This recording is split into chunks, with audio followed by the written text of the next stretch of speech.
Bienvenue dans cette nouvelle vidéo, une journée dans mon assiette. Aujourd'hui ce sera type cétogène. Donc la cétogène c'est une diète avec zéro carbs, zéro hydrate de carbone, zéro glucides. C'est dû à peu près en ratio 70-30, donc ça veut dire 70% de lipides et 30% de protéines. Donc en gros il faut être très très bas en hydrates, voire pas du tout. Seulement les hydrates des légumes verts. Ensuite, il faut être à peu près à 30% de protéines dans la journée, 30-40, ça dépend les personnes, et donc le reste en graisse en fait. Il faut être très élevé en graisse. Comment ça fonctionne? Il ne faut pas passer d'une diète lambda directement à une cétogène. Je pense que si vous avez déjà des hydrates dans la diète, il faut, pour que le corps il comprenne que vous allez rentrer en diminution des hydrates, il faut par exemple le réduire petit à petit, c'est-à-dire d'abord le repas du soir, vous coupez les hydrates, vous gardez ceux du matin, ceux du midi et ceux de la collation. Petit à petit, vous diminuez ceux de la collation, ceux du midi, jusqu'à avoir que ceux du matin et à diminuer ensuite ceux du matin pour ne plus avoir d'hydrates dans la journée. Ensuite, il faut progressivement, à l'inverse, augmenter les lipides et modérer les protéines. Il ne faut pas qu'il y ait trop de protéines non plus. Donc il va falloir descendre un tout petit peu les protéines. Donc de toute façon, je vais vous montrer une journée type cétogène pour moi. J'ai déjà pratiqué la cétogène. La cétogène convient très très bien aux femmes pour les pertes de poids. Après, la cétogène, voilà, faut vraiment avoir étudié un peu la diète et bien la connaître pour la pratiquer. Moi, étant ectomorphe, très ectomorphe de base, maigre et fin, si je fais une céto trop longtemps, je m'aplatis.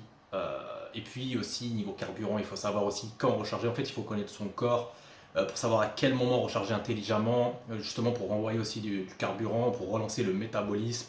Parce que sinon, on devient un légume en fait. Moi, les cétos, j'en ai fait pendant 2 mois, ma première et ma deuxième compète, donc ça avait super bien marché. Franchement, j'avais collé ma peau, j'étais écorché. Par contre, j'étais vachement plat. Et sur la fin de mes prépas, j'étais un légume, donc j'étais vraiment fatigué. Après, j'apprenais à la faire, donc j'ai vraiment appris de moi-même. J'ai lu les bouquins et j'ai deux, trois personnes qui m'ont conseillé. Moi, sur moi, elle a très très bien marché. Le truc, c'est qu'au début, je savais pas quand fallait que je recharge, donc j'ai testé sur 14 jours avec 2 jours de recharge. J'ai testé sur 6 jours avec 1 jour de recharge jusqu'à faire 5 jours, 2 jours de recharge. Après, vous avez les petites bandelettes que vous pouvez acheter en pharmacie pour savoir quand vous êtes en état de cétose. Donc, vous faites pipi sur la bandelette. Je crois que la bandelette devient violette, si je ne me trompe plus, violette ou bleue. Ça veut dire que vous êtes en cétose. Enfin, il y en a qui rentrent plus vite que d'autres en cétose. Enfin voilà, après je vous invite à vous renseigner sur la diète pour ceux qui veulent la pratiquer. Moi c'est une diète que je kiffe parce que ce que je mange en cétose j'aime bien. Niveau digestion et tout, franchement je suis bien. Après quand je mange trop d'hydrates, je suis ballonné et tout ça. Donc c'est plutôt une bonne diète. Après moi je la pratique plus du tout. Là c'est vraiment pour faire une journée type cétogène. Vous pouvez la pratiquer aussi quand vous faites du carb cycling, c'est-à-dire quand vous avez des jours de repos, les jours off, il y en a qui font une genre de cétogène sur la journée, ça veut dire qu'ils coupent leurs hydrates, ils mangent juste des protéines et des bonnes graisses avec des légumes sur la journée. Donc là je vais vous montrer ce qu'est une journée type pour moi. Là il n'y aura pas tous les aliments, à savoir qu'on peut vraiment manger plein de choses, type du fromage qu'on n'a pas l'habitude de manger en diète, attention certains fromages bien sûr. Beaucoup de saumon, poisson gras, de l'avocat, des huiles, différentes huiles, des oléagineux, les noix de cajou. On peut manger des noisettes, on peut manger des noix du Brésil, des cerneaux de noix, des amandes. Donc voilà, je vais vous montrer ce que moi je vais manger pour cette journée type cétogène. Donc je vais pas du tout manger de carbs, à savoir qu'en céto, il y en a qui arrivent à manger un tout petit peu d'hydrates, mais vraiment peu. J'en vois certains qui mangent des fois un peu de fraises. C'est très très bas, les fraises, je sais que pour 100 grammes, il y a 6 grammes de glucides. Donc il y en a qui sont sur une journée entière à 20 grammes de glucides, d'autres à 30. Là, moi, je vais pas en mettre du tout. Je vais mettre des légumes verts, je vais mettre que des bonnes graisses et des protéines. Je vais surtout essayer de bien doser les protéines parce que généralement, dans mes journées cétogènes, je suis vachement haut en protéines alors qu'il faut être modéré en protéines. Donc comme j'ai dit, c'est un ratio 60-40, 70-30. Donc voilà, je vais vous montrer tous les repas. Comme d'habitude, je vais vous mettre les macros des repas à la fin de chaque repas et le macro total d'une journée. À savoir qu'aussi pour la cétogène, il faut adapter selon votre dépense calorique. votre poids, il faut calculer. C'est à la base, le lipide, c'est 1 gramme par kilo de poids de corps. Pour l'acéto, vous pouvez faire par palier, donc vous commencez par 1 gramme les 2-3 premiers jours, vous passez direct à 1,5 g, il y en a qui montent jusqu'à 2 grammes, il y en a qui montent jusqu'à 3 grammes par kilo de poids de corps de graisse. Il faut voir, moi j'ai jamais fait au-dessus des 2 grammes, après trop de graisse, ça fait aussi mal au ventre, ça se digère lentement, donc voilà, après il faut faire selon son métabolisme et selon à qui ça convient, quoi. Donc voilà, je vous emmène pour cette journée, je vous montre tous mes repas, et voilà. Je démarre ma journée depuis des années comme ça, avec une multitude de thés. Ici, thé vert, gingembre, citron vert et un thé détox avec romarin, pissenlit, ortie et du citron pressé bio et du vinaigre de cidre. Là, je prends ça à jeun et j'attends un peu avant de manger. Donc là, préparation du petit-déj. Donc là, ce matin, une petite omelette, à peu près, non pas à peu près, 4 œufs entiers bio. Avec ça, 100 g de bœuf, 100 g de bœuf et 20 g de peanut butter pour donner que c'est une journée autant de graisse. Donc, pour mon omelette, je vous montre rapidement. Parce que la dernière fois que j'ai fait une omelette, on aurait dit une petite pizza, il y en a pas mal qui m'ont demandé comment j'avais fait pour la faire. C'est simple. Alors j'ai pas de récipient pour casser mes œufs, donc c'est dans une casserole. Je mets cette épice là, donc il est sans sel, dans les œufs. Ensuite je bats les œufs et je couvre l'omelette pour qu'elle gonfle un petit peu. Et ensuite je rajoute du gruyère allégé. Bon là j'ai pas de gruyère. Mais voilà, c'est comme ça que je fais mon omelette-za, comment je l'appelle. Pizza à l'omelette, quoi. Et c'est très très bon.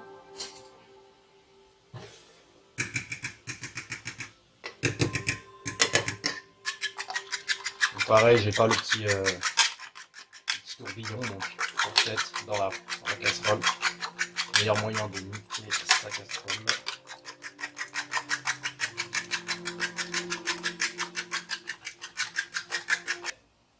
Huile d'olive, 0, bien sûr. Hop. On va balancer.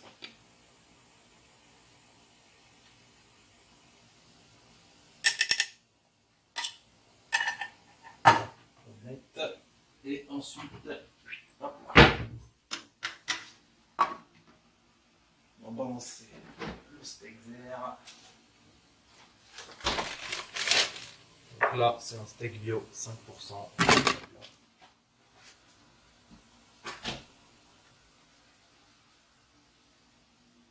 Donc là, petit déj, donc l'omelette, les steaks, le peanut butter, la balance pour peser le peanut butter, le café, les compléments, repas sponsorisé par Force Mentale, lol.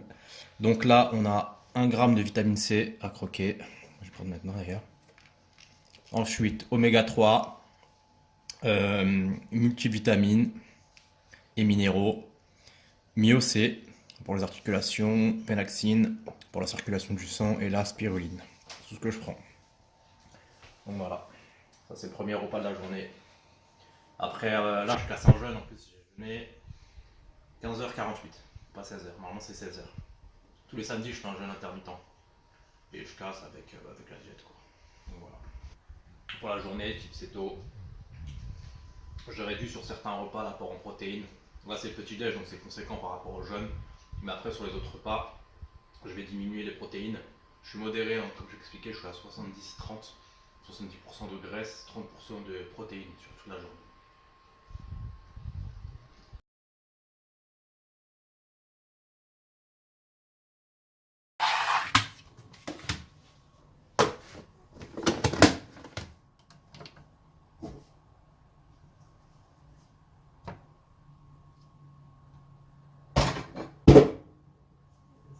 « 245 g de brocoli, 130 g de poisson et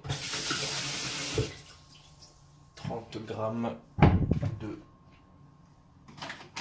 noix.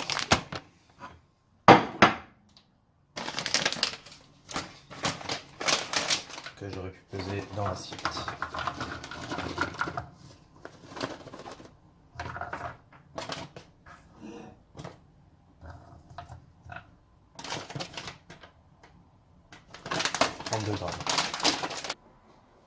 Voilà, repas numéro 2, noix, colin, brocoli.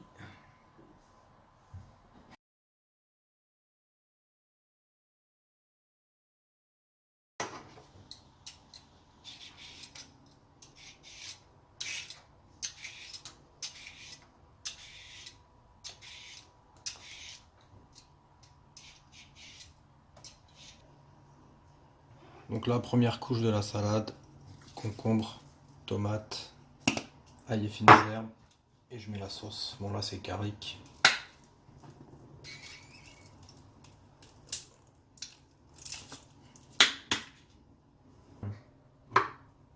Donc là, deuxième étape, les cornichons sur les blancs d'œufs. Je trouve que c'est une tuerie. Et je prends ceux-là, aigre doux là, c'est presque les meilleurs. Les meilleurs c'est ceux à l'oignon, mais je les trouve jamais. Donc là, aigre doux sur les blancs d'œufs. Ils sont vraiment foulés. Donc là, tartare léger, blanc de dinde fumé sans nitrite. Je vais faire des roulés. Ça c'est une recette que j'ai piquée à ma daronne quand elle préparait des apéritifs. Et c'est vraiment une tuerie dans la salade. Bon ça je le fais pas tout le temps, parce que c'est rare que je consomme du poulet avec le conservateur et énormément de sel. Et là du coup, c'est ce qui fait des bêtes de salade. Taler le tartare dedans. Rouler le poulet. Comme ça. Et ensuite, couper en petits roulés dans la salade. Franchement, c'est une pure tuerie.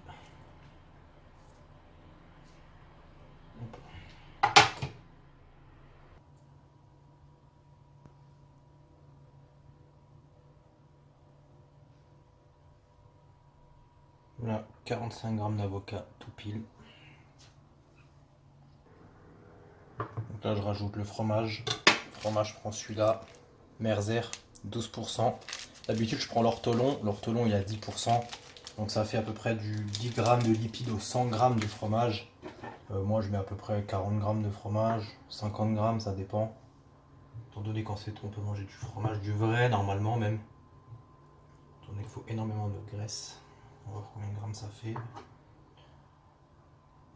j'ai coupé des gros morceaux. Et ce fromage, il est vraiment bon. Franchement, il donne un super goût à la salade. Le fromage, c'est vraiment la base.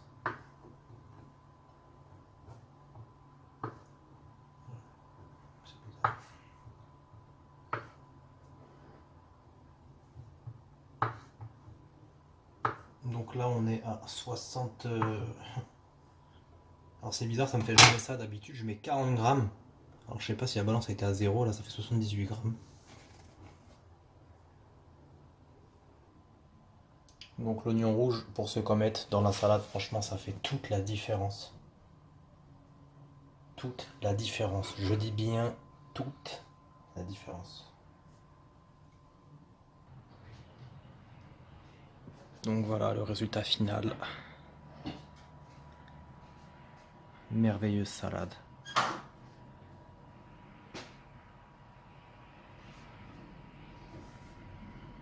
C'est vraiment un délire.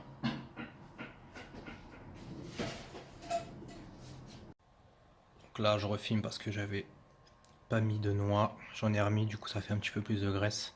De toute façon il n'y avait pas cette graisse dans la salade. Puis c'est meilleur avec les noix.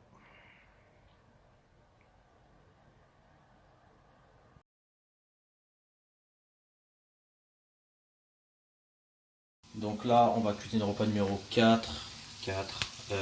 Pour les asperges, à chaque fois tout le monde me demande pourquoi je mange tout le temps des asperges. Pourquoi? Parce que je suis un peu un flemmard et que préparer les gamelles, je le fais depuis longtemps. Du coup, pour gagner du temps, je fais des asperges. Pourquoi? Parce que je les prends, elles sont bien surgelées, je mets une poêle à chauffer, je mets un peu de spray, je les pète, hop, je les jette à la poêle, je les fais griller 3-4 minutes et c'est prêt.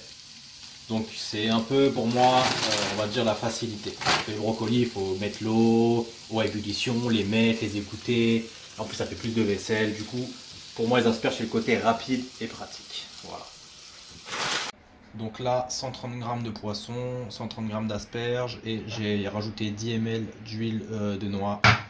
Et avec ça, je vais rajouter cette merveille.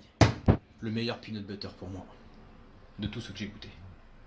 La repas numéro 4, comme j'ai dit, 130 g de poisson, 130 g d'asperges. Il y a 10 ml d'huile de noix. Et là, je vais rajouter 40 g de beurre d'amande. Ce beurre d'amande, il est magique. Il est vraiment bon. Il est trop bon. Je vais le peser. Hop, j'ai mis la balance à côté de la cuillère. Après, je vais peser mon beurre d'amande. Voilà.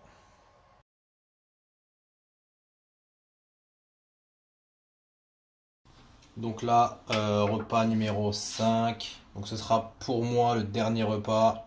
Malheureusement, je vais pas être bon dans le total gras. Ça veut dire qu'il me manque 30 g de peanut butter que normalement je mets avant de dormir. Là, du coup, vu que demain je me lève hyper tôt, je vais manger ça et je vais aller me coucher. Donc je vais sauter le peanut butter. À savoir que dans la diète de base, normalement, moi je mets le saumon, le pavé de saumon, mais j'en avais pas aujourd'hui. Du coup, j'en ai pas mis. Très très bien le saumon en cétogène du coup parce que c'est un poisson gras et c'est des très bonnes graisses. Donc là on a brocoli, on a steak de thon, asperges et des noix. Les noix c'est une très très bonne source de lipides. Ou le soir vous pouvez mettre l'huile de lin. L'huile de lin, bon moi j'aime pas trop mais l'huile de lin c'est une super source de graisse. Donc voilà, j'espère que la vidéo vous aura plu, que ça vous aura un peu éclairé sur un peu la cétogène. Comme j'ai dit, la cétogène c'est une diète qui est difficile à pratiquer sur du long terme. Donc ça doit vraiment être une diète sur du court terme ou sur des jours off, pas de training, des jours où on a une dépense calorique un peu moindre. Et puis voilà, bonne soirée.